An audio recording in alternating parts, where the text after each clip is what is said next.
Right now, your heart beats with rhythms shaped by 47,000-year-old DNA. When your immune system launches its defenses against disease, it's using genetic instructions passed down from long-lost ancestors. And tonight, as you drift into sleep, it's ancient strands of DNA regulating the very cycles that lull your body into rest. Look closely in the mirror.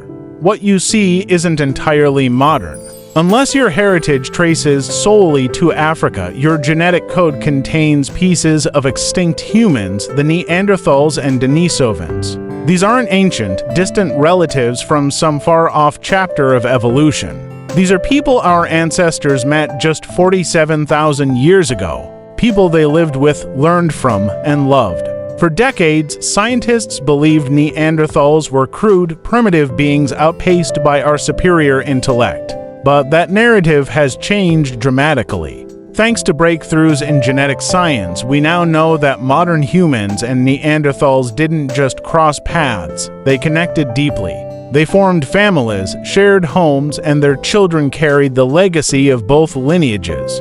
The genetic imprint of these encounters still lives on inside us. These aren't fossilized relics tucked away in some inactive corner of our DNA. They're active, vital, and often incredibly beneficial. They influence your skin tone, your immunity, your sleep cycle, even how easily you get a sunburn or whether you prefer sunrise or midnight.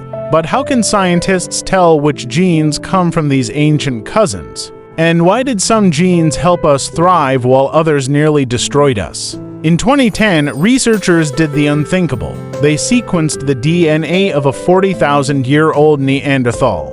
To their amazement, parts of it were still found in living people. According to groundbreaking studies from UC Berkeley and the Max Planck Institute, interbreeding between modern humans and Neanderthals left today's Eurasians with 1–2% of their genome inherited from Neanderthals. That might sound small, but in a genome made of 3 billion base pairs, it's roughly 60 million letters of DNA still whispering stories from an ancient world. To put that into perspective, you may share more DNA with a Neanderthal than with some of your fellow humans today. And the story doesn't stop there. Recent discoveries show that the exchange wasn't one-sided. According to Princeton geneticist Joshua Key, Neanderthals themselves inherited up to 10% of their genes from early modern humans, including genes tied to brain development. This wasn't a brief encounter. It was a 7,000-year saga of shared existence across Europe and Asia.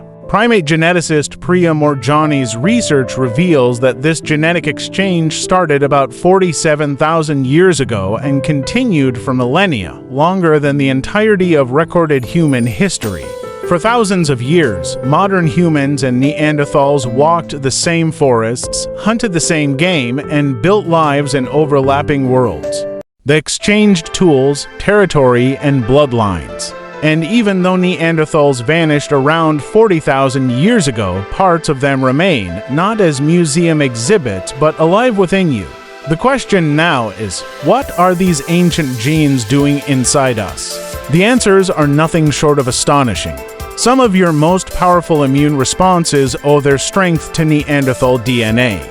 In 2018, evolutionary biologist David Inard found that many of the Neanderthal genes in our genomes today target RNA viruses, the same kind of viruses that include coronaviruses. That means when modern humans first entered Europe and Asia, they inherited an immune system already equipped to battle local threats, courtesy of Neanderthals who had survived those diseases for thousands of years.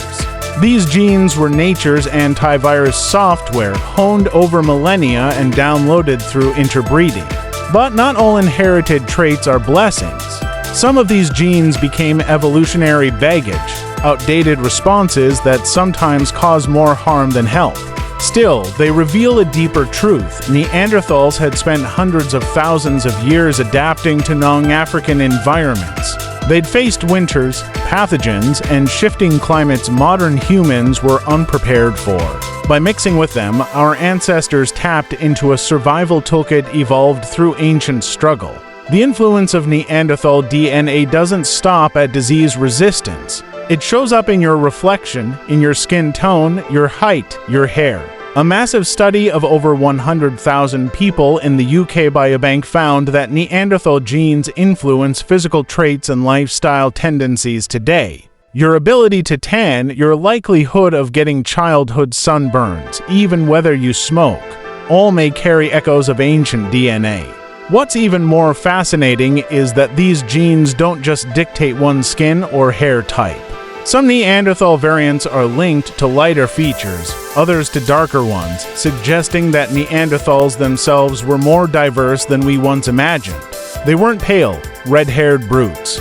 Like us, they came in a spectrum of shapes and shades. And there's more. Their genetic adaptations to sunlight, shaped by generations of life under northern skies, still impact how some people respond to UV exposure today. One particular gene variant tied to tanning and sunburn risk is found in many Europeans and Asians, but not in those with exclusively African ancestry.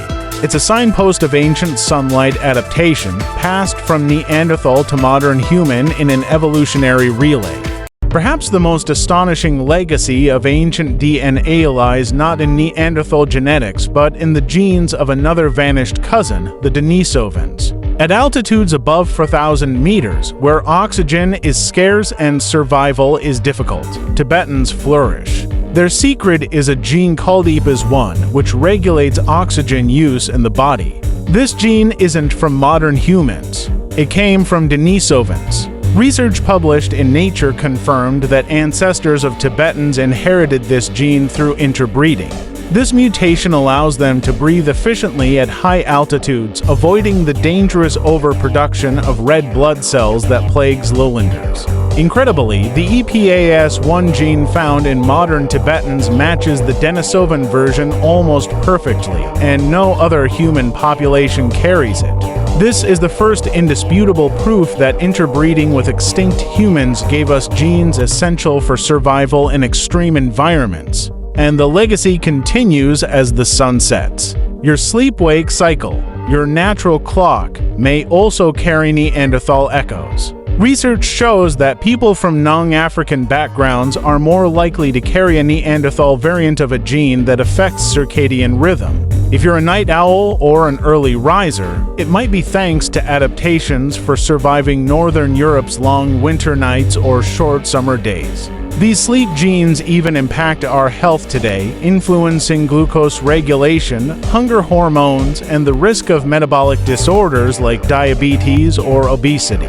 Yet, this genetic legacy isn't uniform across your DNA. In some regions of the genome, especially those linked to brain development or reproduction, Neanderthal DNA is completely absent. Why?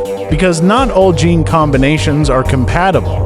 Harmful Neanderthal variants were purged by natural selection in the generations that followed. It's evolution at work, keeping what helps, discarding what hurts. The result is a patchwork genome, with ancient genes shining brightly in some areas and completely missing in others. Even now, the debate continues over how much of an impact these ancient genes really have.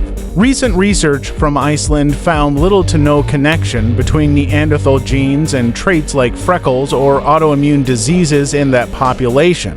Geneticist Tony Capra reminds us that while the effects are real, they're modest and must be weighed against the powerful influence of culture, environment, and modern gene variants. Still, whether their impact is small or significant, these ancient genetic threads tell a profound story. We are not the product of a single, isolated lineage. We are a mosaic, a living record of interwoven human histories. As geneticist Rasmus Nielsen puts it, we are mongrels formed from the DNA of many human lineages that once roamed this earth. And maybe that's the key to our species' success. When our ancestors left Africa, they didn't just face new climates and predators. They met other humans who had already mastered those landscapes. And instead of wiping them out entirely, they learned, loved, and interbred. The result: a species more adaptable, more resilient, a species capable of thriving everywhere from tropical islands to frozen tundras. The Neanderthal and Denisovan genes you carry are not just ancient memories. They're living, working parts of you, shaping how you fight disease, how you respond to your environment, even how you sleep. They are survival stories written in blood, in bone, in breath. And they remind us that evolution isn't just about competition, it's also about connection. Every time your immune system fends off a virus, every time you adjust to a new time zone, every time your skin tans in the summer sun, you're living out a legacy that began 47,000 years ago. These ancient cousins are gone, but their love, their lives, their genes remain. They made us who we are, and they still walk with us, hidden in the code of every cell.